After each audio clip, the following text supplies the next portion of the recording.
L'opportunité que 99% des gens ratent avec l'IA, personne ne fait ce que je vais te dire dans cette vidéo. Personne n'en parle. C'est sûrement la première vidéo que tu vas regarder qui parle de ça.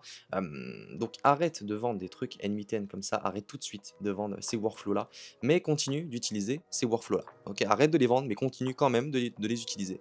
Je vais t'expliquer pourquoi. Est-ce que, d'après toi, je te pose une question, est-ce que c'est mieux de vendre ça ou de vendre ça à une entreprise? Dis-moi, lequel est le mieux? Évidemment que le mieux, c'est de vendre ça. Pourquoi ça? Parce que ça, c'est magnifique, c'est beau, c'est design, et ça, tu peux vendre très cher et bien plus cher que des vieux workflows N8N comme ça. Donc, je vais tout expliquer dans cette vidéo, et ce que je vais t'expliquer, c'est de vendre des applications. Donc, des applications comme ça. Ne t'inquiète pas, quitte pas cette vidéo, t'as pas besoin de coder, t'as pas besoin de savoir comment coder une seule ligne de code. Je ne sais pas coder, pourtant, je fais des grosses applications qui ressemblent à ça. Donc voilà, donc ce genre d'application, ce genre d'application, ce genre d'application, ça, c'est des applications que tu peux vendre des milliers d'euros à des entreprises et je vais t'expliquer comment faire dans cette vidéo. Donc vends ce genre d'application et pas des workflows N8N, mais quand même utilise des workflows N8N, tu vas tout comprendre dans cette vidéo. Donc comment faire? Utilise Replit ou Lovable pour faire ce genre d'application. Ok, ça va te faire un peu des applications comme ça, donc un truc un petit peu design. Tu peux évidemment tout modifier, tu peux faire en sorte que ce soit beaucoup plus beau, mais ça va te faire, attention, seulement le design, ok? Ça va pas faire en sorte que ton application soit fonctionnelle. Tu peux faire en sorte que ton application soit fonctionnelle avec Lovable, même avec Replit, mais tu vas payer bien plus cher. Ce que je te conseille de faire, c'est d'utiliser Cursor et pas d'utiliser Lovable ou Replit pour faire en sorte que ton application soit fonctionnelle. Pourquoi je parle d'application fonctionnelle? Tu vois, par exemple, quand tu vas dans Client, il faut que tes clients, faut qu'ils soient là. Il faut qu'ils soient là, il faut pas que ce soit juste un design. Il faut vraiment que tu puisses cliquer sur les boutons, il faut vraiment que tu puisses créer un garant, faut vraiment que tu fasses absolument tout. Et ça, c'est faire en sorte que l'application soit fonctionnelle. Donc fais-le avec Cursor. Donc ça, c'est Cursor, tu as 14 jours gratuits. Tous les liens sont dans la description. Donc pour installer Cursor, pour installer Lovable ou Replit, voilà, tous les liens sont dans la description. Et fais en sorte que absolument tout soit fonctionnel. J'explique bien plus en détail dans mes dernières vidéos YouTube comment justement faire en sorte que l'application soit fonctionnelle. Mais reste sur celle-là pour l'instant. Et tu pourras aller voir les autres juste après. Donc voilà, donc hop, Workflow N8N, c'est ultra utile pour une entreprise. Ok, c'est vraiment ultra utile. Ça peut accomplir énormément de choses. Ok, c'est vraiment vraiment cool. Tu vois ça, c'est franchement vraiment bien un Workflow N8N. Mais le seul truc, c'est que c'est trop abstrait. Ok, c'est pas assez clair pour une entreprise. Elle va pas parvenir à se projeter. Donc, elle n'achètera pas. C'est tout simple.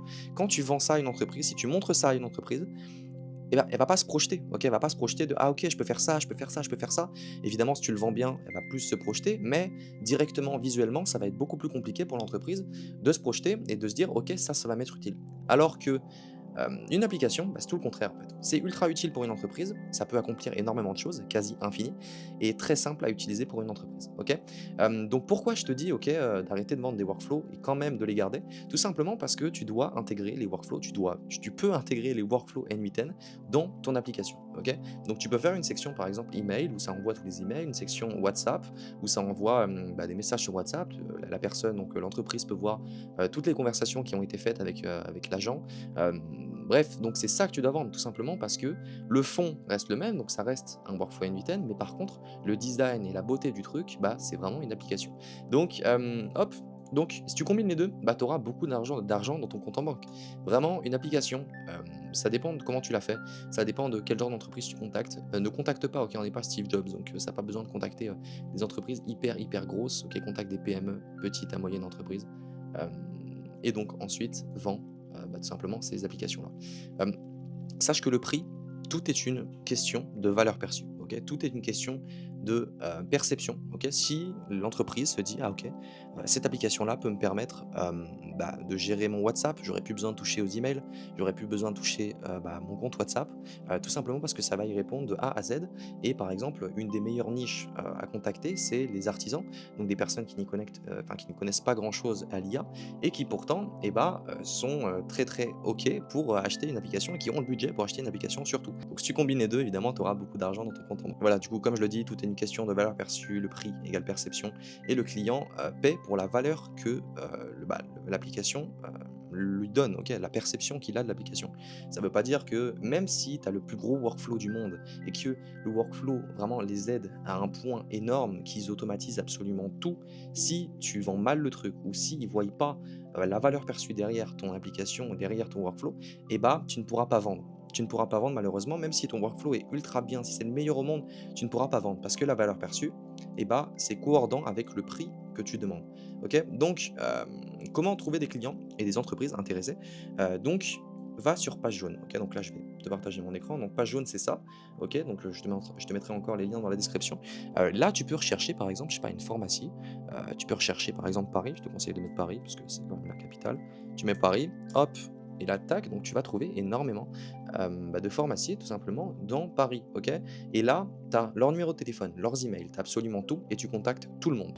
Workflow N8N, du coup, tu scrapes des emails, OK? Si là, tu sais comment utiliser N8N, tu sais comment scraper des entreprises, tu sais comment utiliser tout simplement N8N et scraper.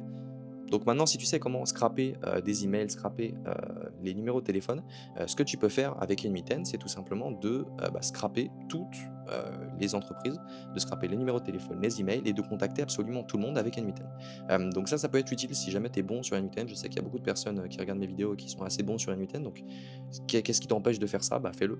Donc voilà, contacte-moi sur Insta si tu veux que je t'explique comment scraper des emails. Ok, scraper, ça veut dire quoi? Scraper, ça veut dire en gros de récolter sur un site, par exemple, ok, tu scrapes tous les emails qu'il y a là, ok, donc là, l'IA va faire en sorte d'aller dans la pharmacie, enfin, de cliquer sur ça, de prendre l'email, d'aller sur ça, de prendre l'email, d'aller sur ça, de prendre l'email, d'aller sur ça, de prendre l'email, et ainsi de suite pour scraper absolument tout, ok. C'est pas ChatGPT qui va te faire ça, c'est un outil de scrapping, donc voilà, envoyez-moi un message sur Insta si vous voulez que je vous explique ça, ou faire du contenu, exemple moi, ok, moi je n'attire pas que des personnes comme toi qui veulent se lancer, d'accord, j'attire aussi potentiellement des personnes qui veulent des applications, qui veulent se lancer là-dedans. D'ailleurs, si toi aussi, tu as envie d'une application fonctionnelle, vraiment magnifique, qui ressemble à ce genre de choses, et bah, contacte-moi sur Insta et on en parlera directement. Donc voilà, donc moi j'attire pas que des personnes qui veulent se lancer dans ce business-là, je parle aussi aux personnes qui veulent potentiellement une application. Donc, envoie du coup un Loom où tu présentes l'app, précise bien sûr que tu peux ajouter des fonctionnalités et ils auront peut-être besoin de quelque chose en plus que tu pourras développer, donc tu pourras facturer potentiellement plus cher. OK, donc ils vont te faire potentiellement un cahier des charges. Donc un cahier des charges, c'est, plusieurs fonctionnalités qu'ils aimeraient ajouter dans ton application, qui pourraient les aider et ça, c'est quelque chose que tu peux vendre bien plus cher, bien plus que juste ton application, à la base, OK? Parce que c'est eux qui te demandent des fonctionnalités, donc là, tu peux facturer bien plus cher, OK? Hem, hop, donc ne vends pas l'application. Arrête de vendre l'application. Là, tu vas me dire: «Mais c'est contradictoire, depuis tout à l'heure, tu nous dis: "Ah oui, faut faire une application, faut vendre l'application et cetera"». Non, ne vends surtout pas l'application.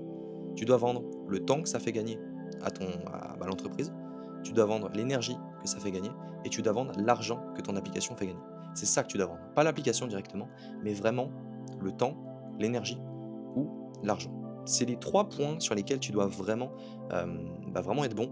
Donc c'est sur ça que tu dois vendre. Donc les mecs, pour tous ceux qui veulent se lancer dans ce business, si vraiment tu as besoin d'une application qui ressemble à ce genre de truc, qui est vraiment magnifique, que pour ton entreprise, c'est vraiment, magnifique, utile, hyper utile en fait, à utiliser pour ton entreprise, contactez-moi sur Insta, donc il y a le Insta directement dans la description. Envoyez-moi go, envoyez-moi application si vous voulez une application, envoyez-moi go si vous voulez vous lancer dans ce business-là.